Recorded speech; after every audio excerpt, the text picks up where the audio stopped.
3-4 days నుండి రోజు వర్షం పడుతుంది కాబట్టి ఈ వెదర్కి గుడాలు అయితే బాగుంటాయని శనగ గుడాలు వేద్దామని ఈరోజు గుడాల కోసం శనగలు నానబెట్టాను. అదే వీడియోలో షేర్ చేద్దామని, నా స్టైల్లో గుడాలు ఎట్లా చేస్తా అనేది షేర్ చేద్దామని వీడియో స్టార్ట్ చేశాను.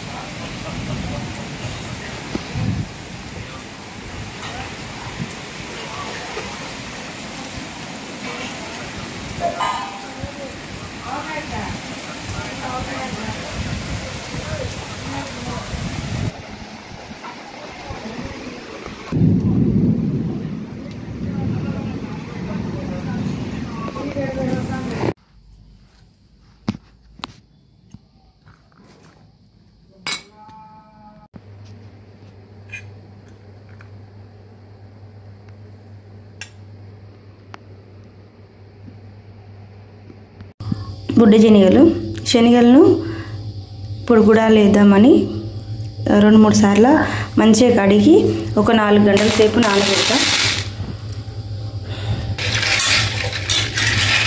ఒక 2 సార్లు కడిగి 4 గంటలు నానాలి. సమ్మర్ టైం కాబట్టి 4 గంటలు నానితే సరిపోతుంది.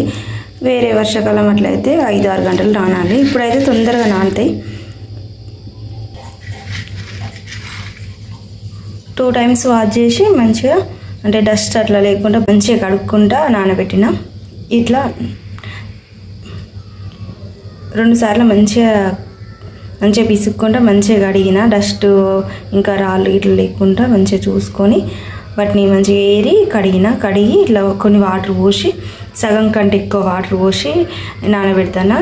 4 గంటలు నానబెట్టిన తర్వాత మంచిగా ఉడకబెట్టుకొని పోపు వేసుకొని తింటే సూపర్ ఉంటాయి గుడాలు.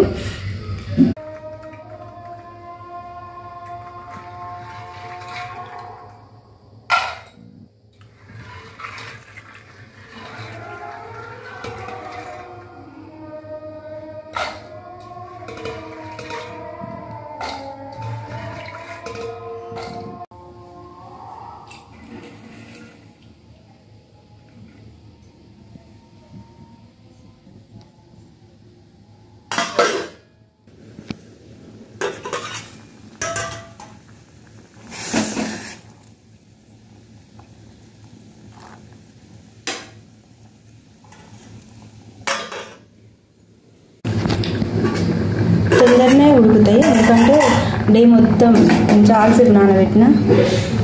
ఒకటి తిని కూడా చూసినా మంచిగా ఉడికింది. సో ఇది ఉడికింది, గ్యాస్ బంద్ చేసుకుంటా. ఈలోపు అది ఉడికేలోపు ఇట్లా పోపు కోసం అన్ని ప్రిపేర్ చేసుకున్నా. ఉల్లిగడ్డ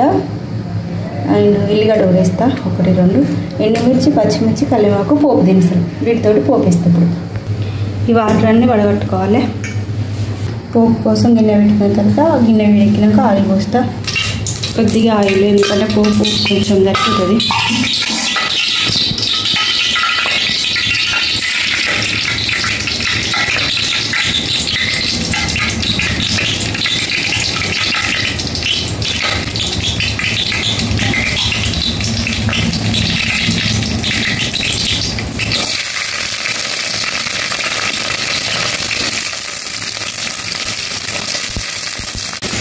కొంచెం సాల్ట్,